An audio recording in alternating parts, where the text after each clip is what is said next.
Hello everyone. In our last two sessions of rapid revision, we have covered in professional ethics the topics like all the relevant sections of Chartered Accountant Act 1949, Schedule 1 of Chartered Accountant Act 1949, and in second schedule we have covered clause 1 to clause 4 of part 1 of second schedule. Second schedule is divided into three parts. Part 1 that relates with the professional misconduct for a practicing members comprising of 10 clauses.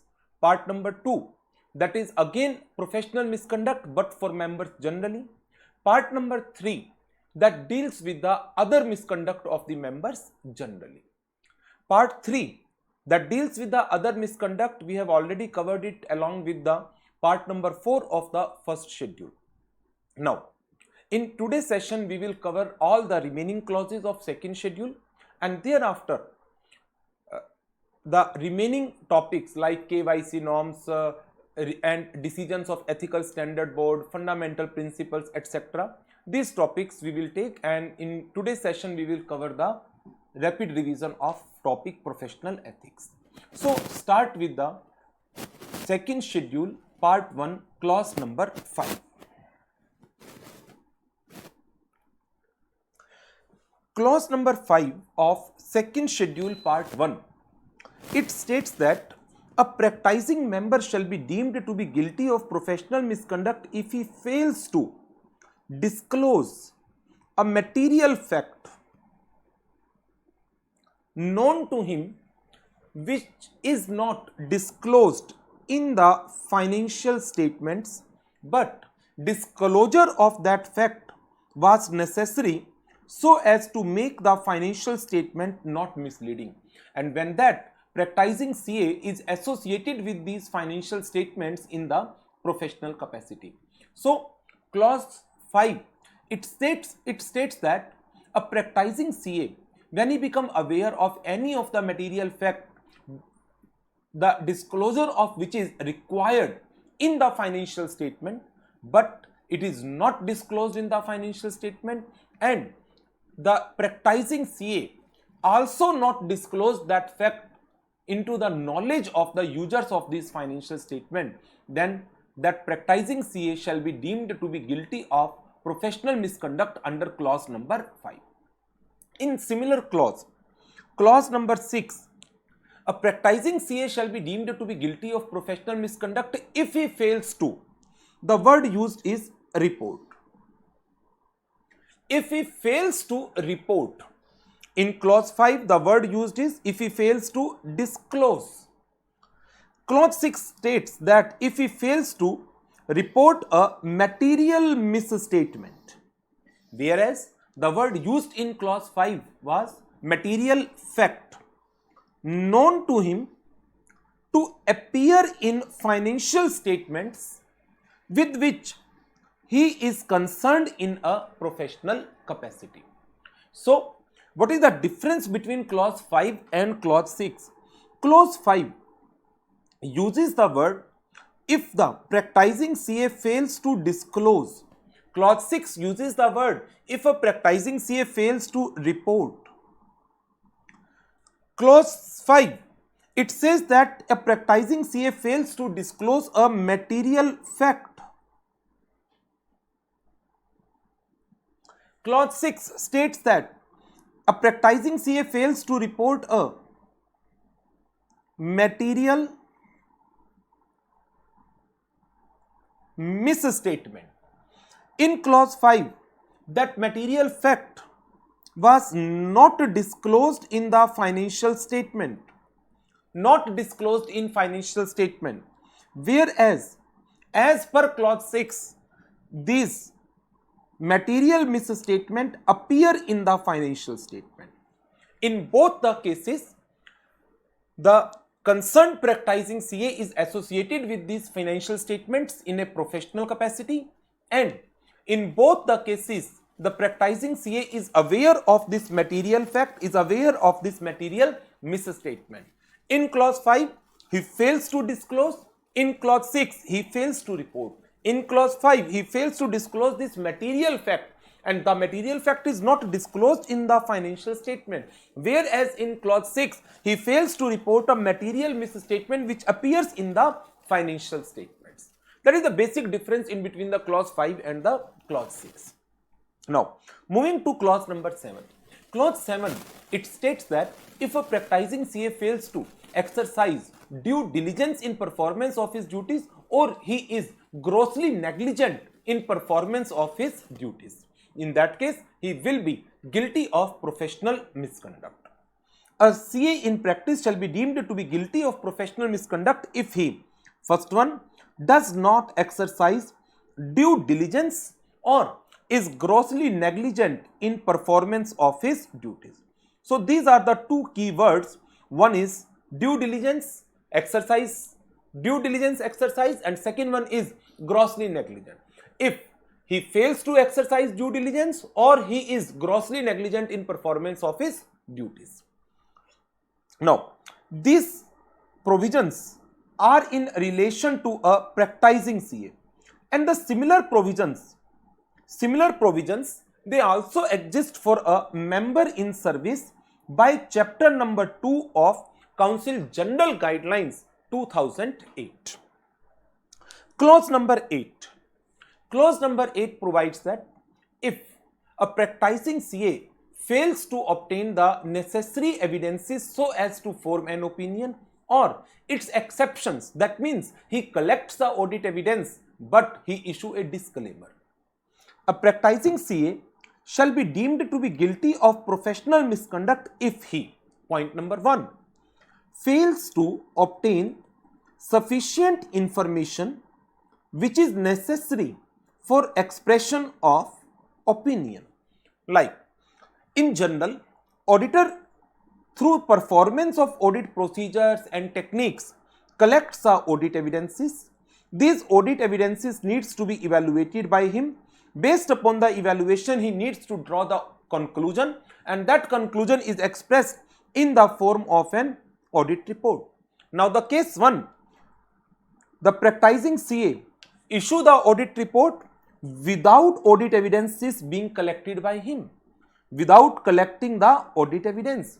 Situation 2, audit evidence collected, and these evidences indicate existence of misstatement, but auditor or the practicing CA issued disclaimer instead of issuing the qualified or adverse opinion.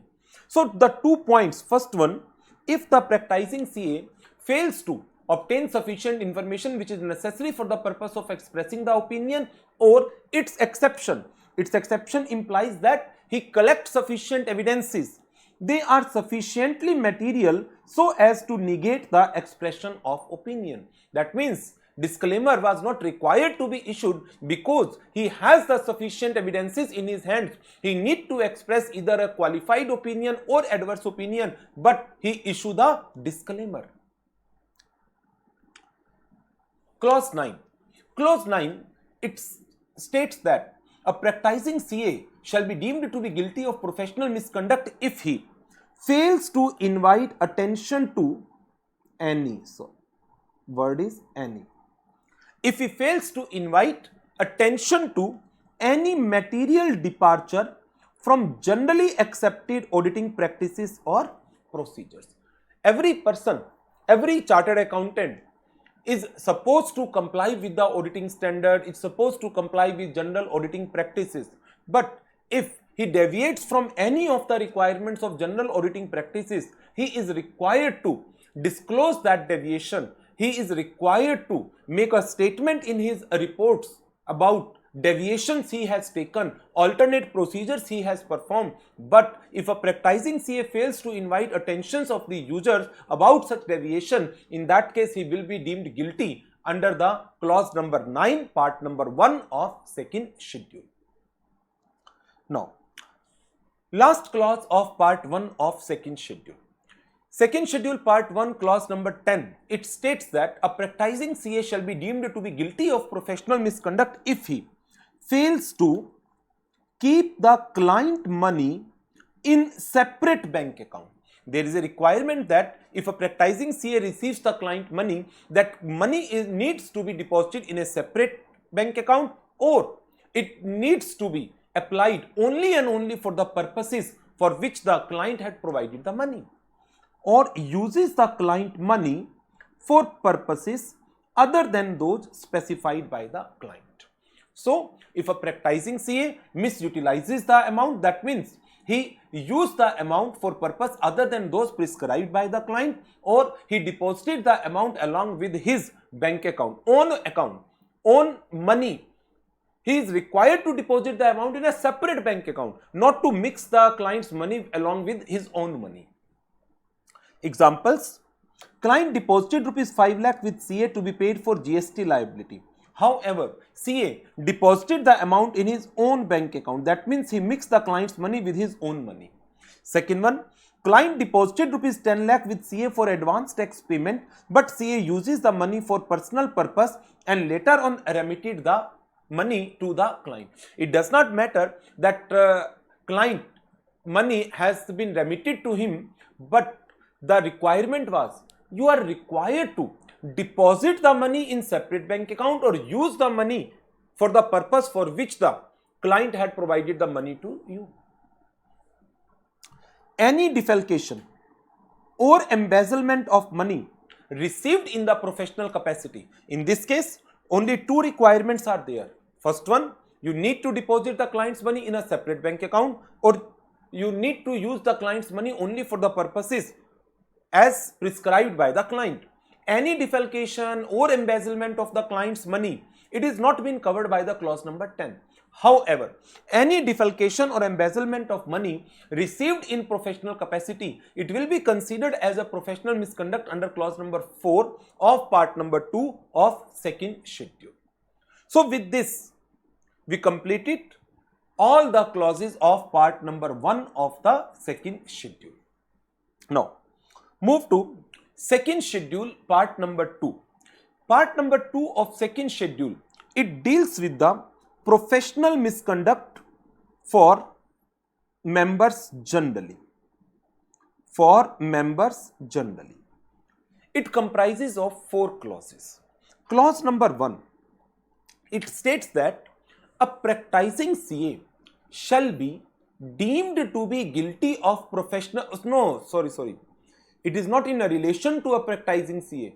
It is in a relation to members generally.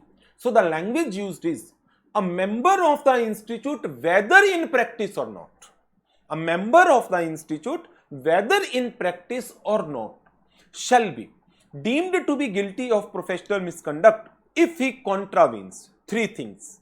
Number 1, if he contravenes the provisions of this act.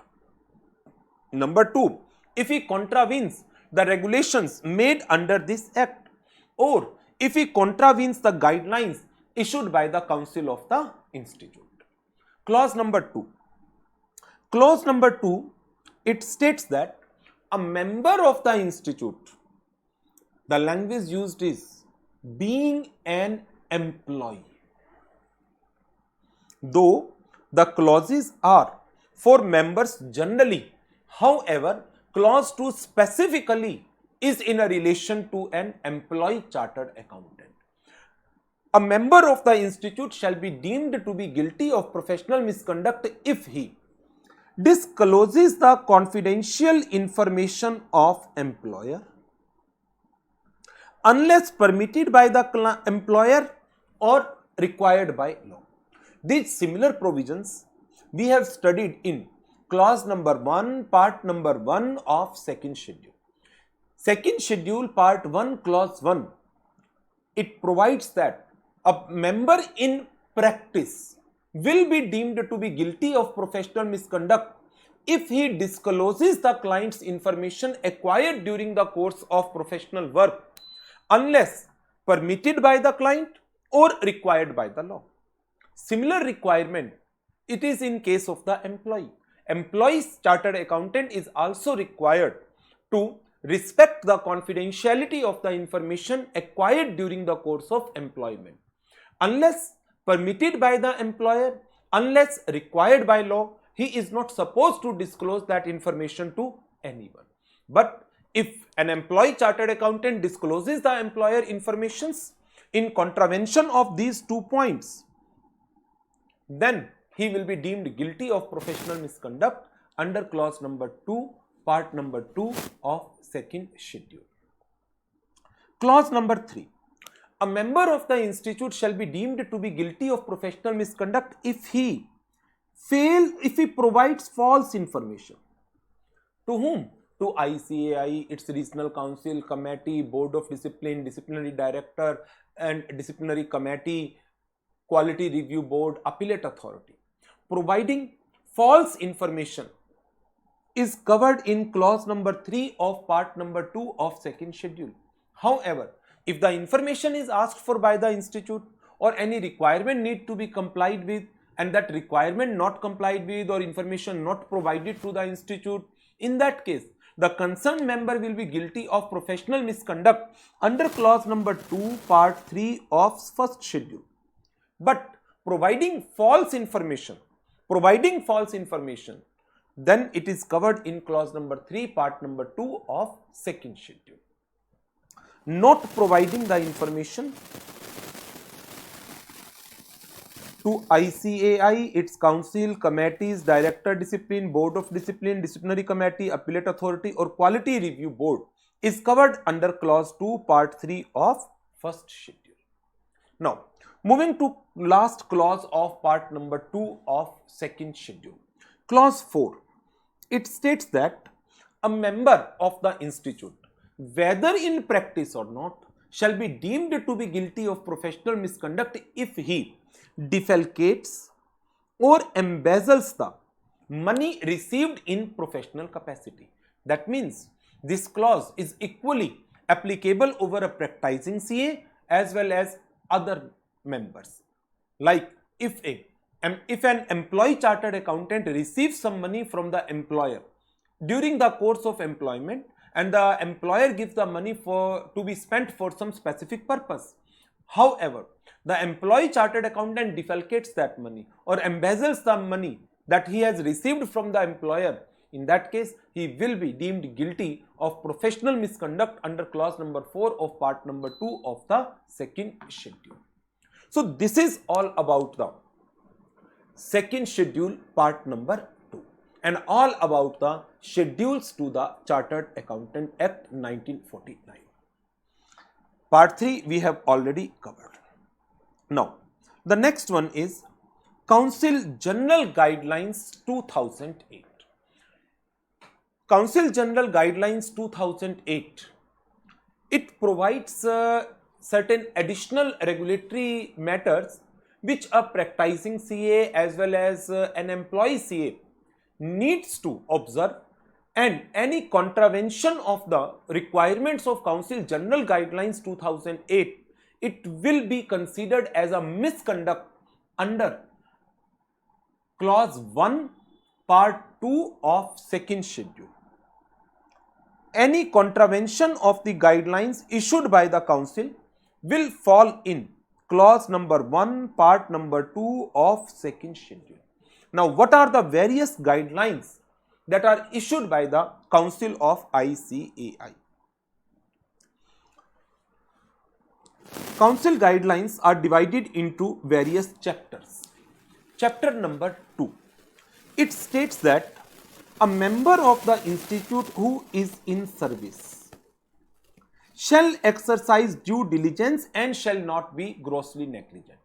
And these provisions are the similar provisions are covered in clause number 7, part number 1 of second schedule for a practicing member.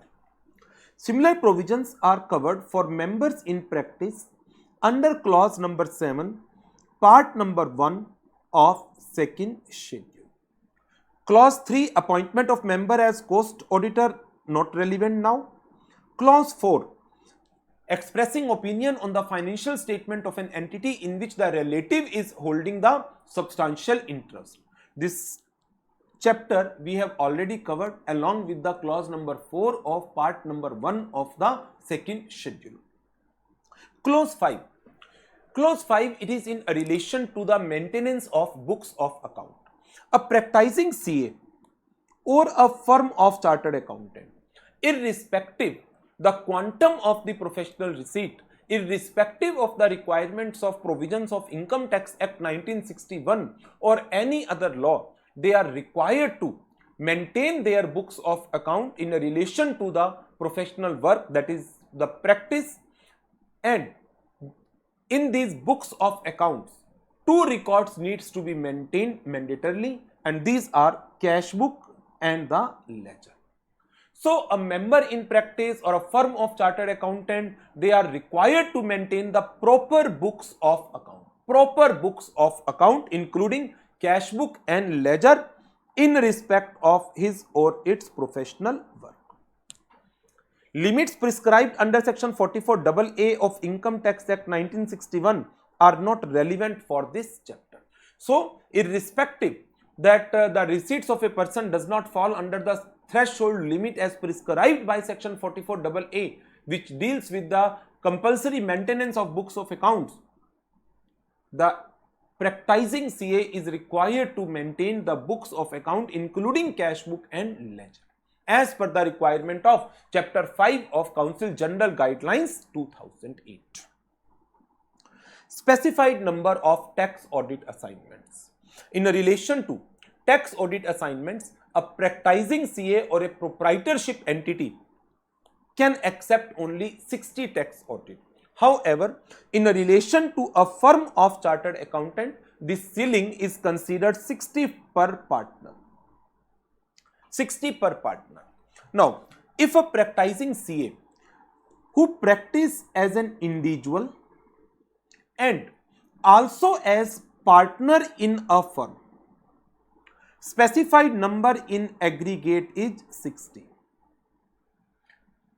And similarly, if a practicing CA is partner in 2 or more firms, then the aggregate number of audit in all such firms cannot exceed 60. If any tax audit assignment is accepted under the provisions of section 44A, D, AE, AF, these are the presumptive provision section, then it will not be counted for the purpose of this ceiling limit of 60. Audit conducted under section 44A, D, AE and AF are not considered for determining the specified number of audits. Audit of head office along with branch of same company considered as one audit. Audit of only branches of same company considered as one audit.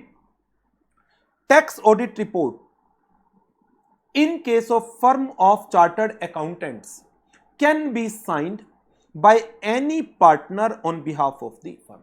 Let's say if a firm consists of 3 partners and they accept 180 tax audit, whether these 180 tax audit report can be signed only by a single partner? Yes, a single partner can sign. Next one, chapter number 8.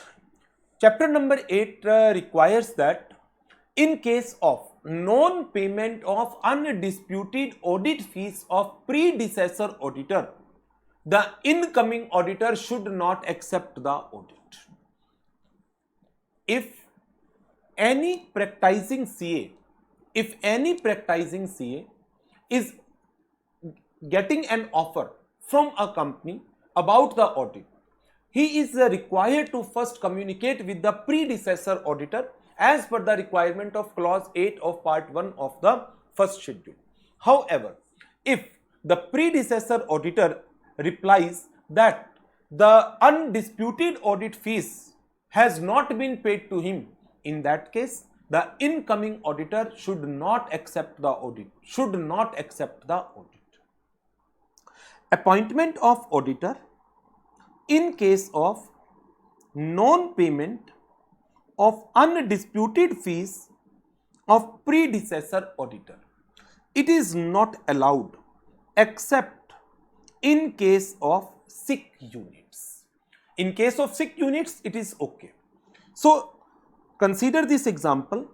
Mr. Y appointed as auditor in place of Mr. X. Now, whether Mr. Y, before accepting the audit, send a communication to Mr. X. True cases. No prior communication by Y before accepting the audit. If Y fails to communicate, with Mr. X before accepting the audit, then there arise professional misconduct under clause number 8 of part 1 of first schedule. Now, however, before accepting the audit, he communicate with the predecessor auditor. Now, in relation to that communication, what are the response of predecessor auditor? Predecessor auditor replies that undisputed audit fees has not been paid. It depends now whether the entity is a sick unit. If the entity is a sick unit, Mr. Y can accept the audit and no misconduct will arise. However, if Y accept the audit and the entity is not a sick unit, it will be considered as a professional misconduct under clause number 1 part 2 of second schedule, being a contravention of the Council General Guidelines. However, if there is a prior communication and the predecessor auditor says that right of representation has not been given to me under the provisions of section 140 subsection 4, that means there is a non-compliance of section 140. Mr. Y was not supposed to accept the audit. However, if Mr. Y accepts the audit, then non-compliance of section 139 or 140, read with section 141 of the Companies Act 2013, then Mr. Y will be guilty of misconduct under clause number 9 part 2. No, it is part 1, sorry. Clause 9 part 1 of first schedule. Now, the last case, non-payment of disputed audit fees.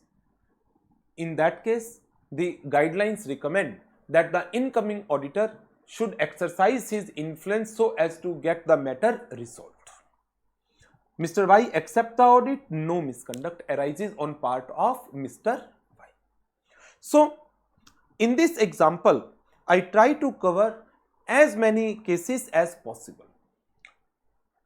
Misconduct of clause 8, misconduct of clause 9, misconduct of clause 1 part 2 of second schedule. All these things you need to keep in mind that what kind of contravention occur and that contravention falls under which clause. Next one, chapter number 8, specified number of audit assignment in case of a company. In case of a company, the specified number of audit assignment will be the same as prescribed under section 141 subsection 3 clause G of Companies Act 2013. However, in relation to these assignments, the practicing CA or the firm of CA are required to maintain a record, and that record shall cover serial number, name of the company, registration number, date of appointment, date of acceptance, and the date on which the form number ADT1 filed with the ROC. So, chapter number 8, it says that a practicing CA or a firm of chartered accountants should observe that the total number of company audits should not exceed the specified number of audit assignments as prescribed by section 141 subsection 3 clause G. And as per section 141 subsection 3 clause G, the total number of audits cannot exceed 20. However, in computing this number of 20, the audits of small companies, audit of one-person companies, audit of private companies having paid up capital less than 100 crore and audit of dormant companies will not be considered. Section 141 subsection 3 clause G, 20 audits excluding audit of private companies paid up capital less than 100 crore, one-person company, small company and dormant company. Clause number 9, acceptance of audit in case of certain entities. In case of public sector undertaking, government companies, listed companies, other public companies having turnover 50 crore or more in a year, the practicing CA shall not accept the audit in this entity if he is rendering the management consultancy or other kind of services in this same company and the fees offered for the audit is less than the fees for the other work. That means audit fees should be higher than the fees of management consultancy and other services.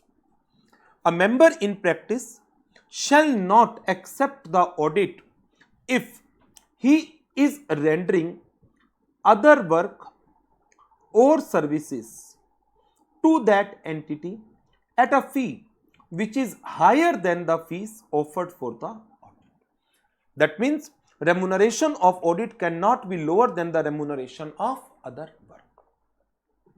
Now, next, chapter number 10 of Council General Guidelines 2008, it states that a member should not accept the audit in an entity if he is indebted to that entity for an amount if any prescribed by the concerned statute, or if the amount is not been prescribed by the statute or there is no provision in that concerned law, the amount prescribed by chapter number 10 is 10,000 rupees.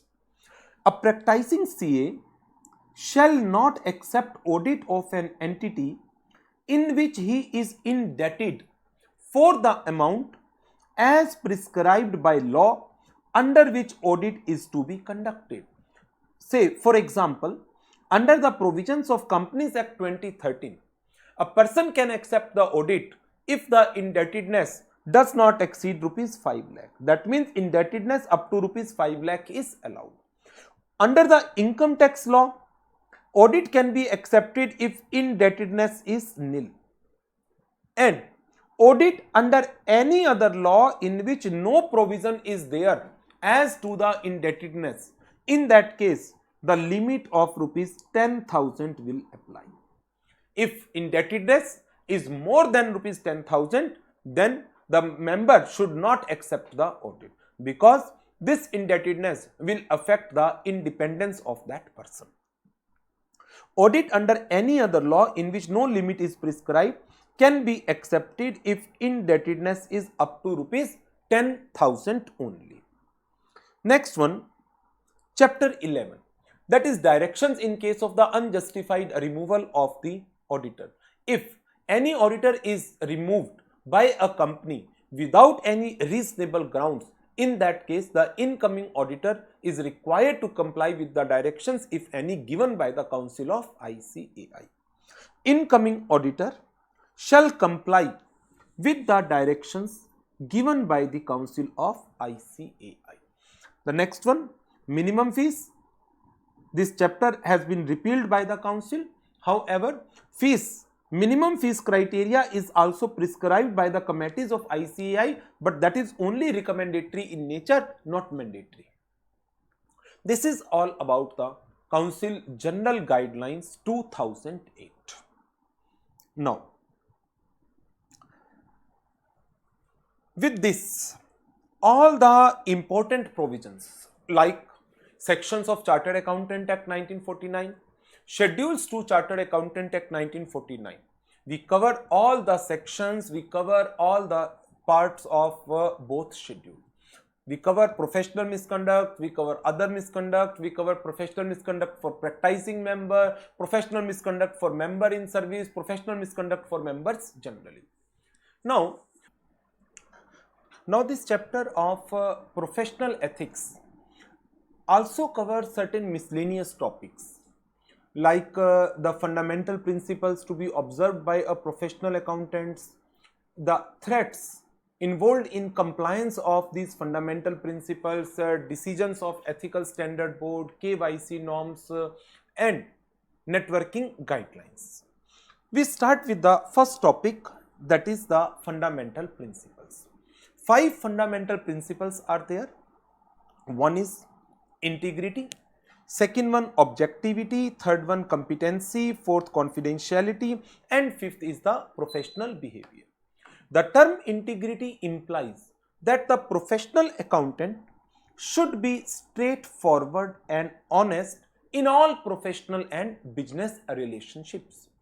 The term objectivity, it implies that a professional accountant should not allow bias or conflict of interest or any undue influence of others to override his professional judgments. Third one, professional competency. A professional accountant should act diligently in accordance with the applicable professional and technical standards. Fourth one, confidentiality. Professional accountants should respect the confidentiality of information that acquired in as a result of professional and employment relationships. Fifth one, professional behavior. A professional accountant should comply with all the relevant law and regulation and should avoid any action that discredits the profession. Now, the next one point is, what are the various threats involved in compliance of these fundamental principles? The various threats, they are divided into 5 categories. First one, self-interest threat. Second one, self-review. Third one, advocacy. Fourth, familiarity. And fifth one, intimidation threat. Self-interest threat, it occurs as a result of financial or any other interest of a professional accountant or the relative of that professional accountant. Self-review threat, it occurs when the previous judgments of a professional accountant needs to be re-evaluated by the same professional accountant.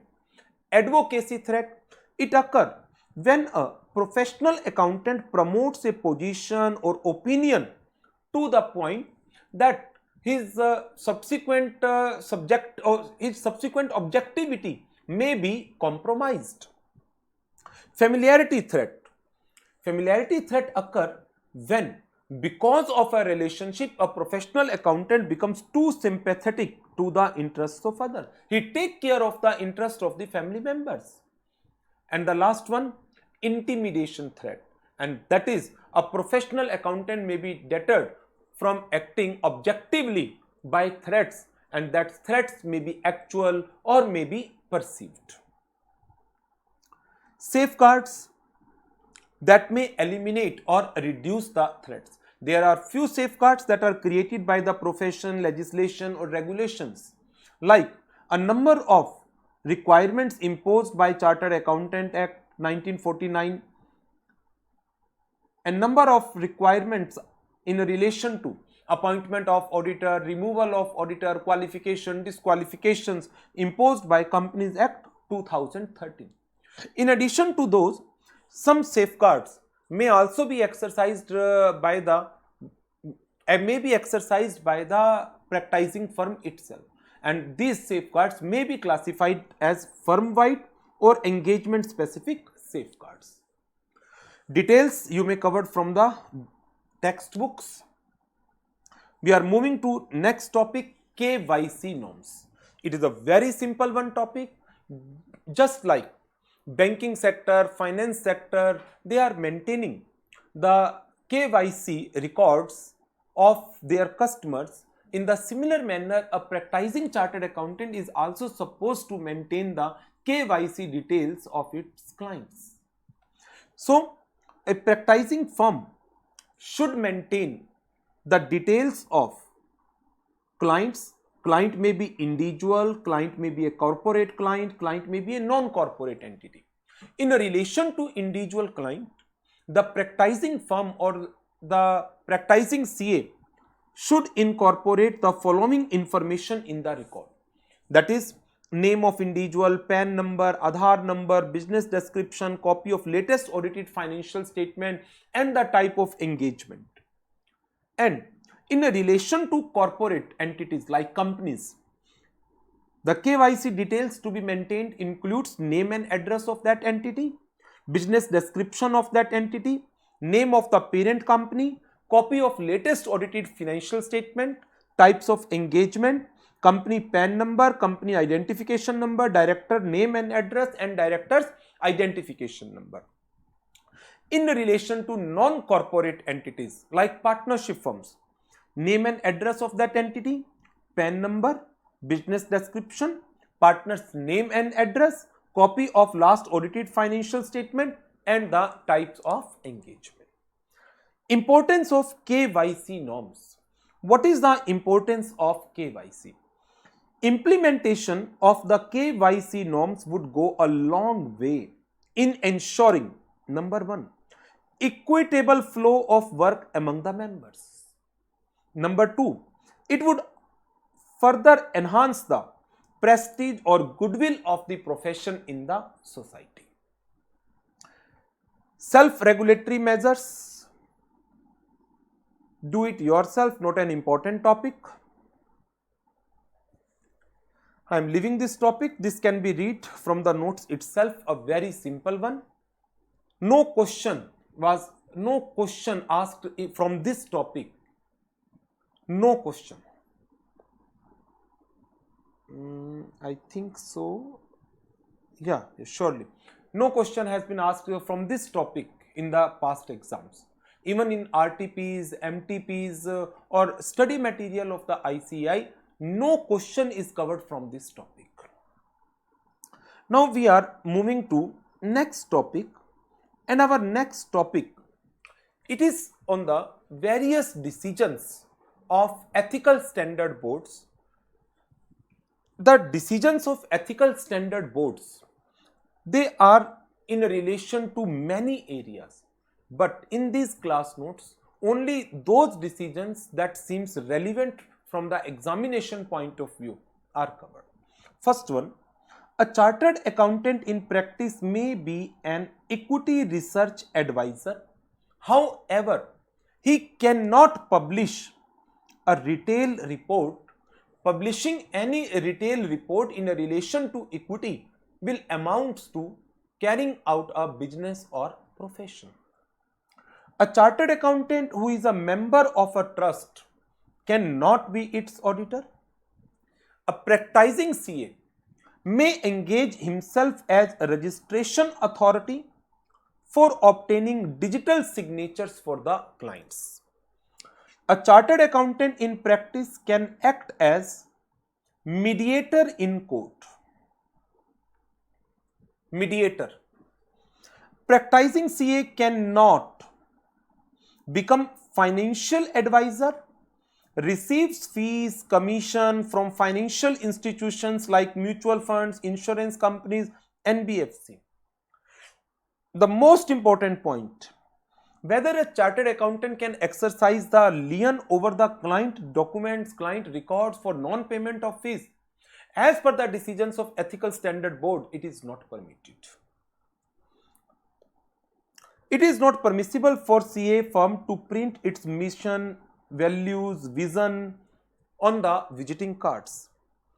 It is not permissible for a practicing CA to take agencies of UTI, GIC or NSDL. It is permissible that a practicing member can act as a settler for a trust. A practicing CA cannot hold custom broker license. A CA in service may appear as tax representative before the tax authorities, but only in a relation to the work of employer, not for other persons. On behalf of his employer, but not on behalf of other employees of the employer. A CA who is the statutory auditor of a bank for the same financial year cannot accept stock audit of the same branch of the bank. A CA firm who has been appointed as the internal auditor of a PF trust by a government company cannot be appointed as the statutory auditor. Concurrent auditor of a bank cannot be appointed as statutory audit of sponsor entity. That means if any bank sponsors another bank and in relation to one bank, the practicing CA is associated as a concurrent auditor, whether at the same time he can accept the position as the statutory auditor of another bank which is sponsored by this bank? No. not permitted. A CA or CA firm can act as the internal auditor of a company and statutory auditor of its employee PF fund under the company law. There is no prohibition in this case. That means a person at the same time can act as internal auditor of company and statutory auditor of the PF trust of the company. Now the last topic, and the last topic is in relation to the networking guidelines. What is the meaning of the term network? The term network is considered as a larger structure that main aim is at cooperation and to earn profit for mutual sharing or sharing of cost, ownership, control management, quality control policies and procedure, business strategies, common brand name and significant professional resources. Few key points in relation to networking guidelines. A larger structure aimed only at facilitating the referral of work with each other, it will not create a network. Sharing of immaterial cost does not itself create a network. Sharing of only audit methodology or audit manual, training courses or facilities will also not be considered as the significant professional resources. Sharing of significant professional resources will result into creation of a network. However, sharing of audit methodologies, audit manual, training courses, they will be considered as insignificant. A network can be constituted either as a partnership firm, LLP or the company. A firm is allowed to join only one network. Firm having common partners shall join only one network. The network should use the name, should use the word and affiliates along with his name so as to differentiate the network from the practicing CA firms. Registration of the network with the institute is mandatory. Network shall comply with all relevant ethical requirements prescribed by the ICAI. The form specified in the guidelines. Form A, that is application for approval of name of network. Form B, application for registration of network. Form C, declaration for change in constitution of network. Form D, declaration to be filed for network with entities outside India. Outside India. So, this is all about the topic of professional ethics. Now, in these rapid revisions, my entire focus is just to revise. No topic is taken in detail. However, if you want to do the detail of these topics, a separate 1-hour video is available on YouTube. If you want to have the details of recent decisions of Ethical Standard Board, a separate video of around 50 minutes or 55 minutes is also available on YouTube channel. So, these two topics, recent decisions of Ethical Standard Board and guidelines for networking, separate videos are also available on YouTube if you want a detailed understanding of this topic. The purpose of rapid revision is not to cover details of these topics, rather just to revise. My entire focus in this rapid revision is to have the topics revised in a very rapid manner, but for the detailed discussions of these topics, either you may consider the videos available on YouTube or you may refer the textbook or the question bank. So this is all about the rapid revision of professional ethics. From next session, we will start with the rapid revisions of standards on auditing, and I will try to cover all the standards in around 4 or 5 rapid revisions. So this is all for today. Goodbye.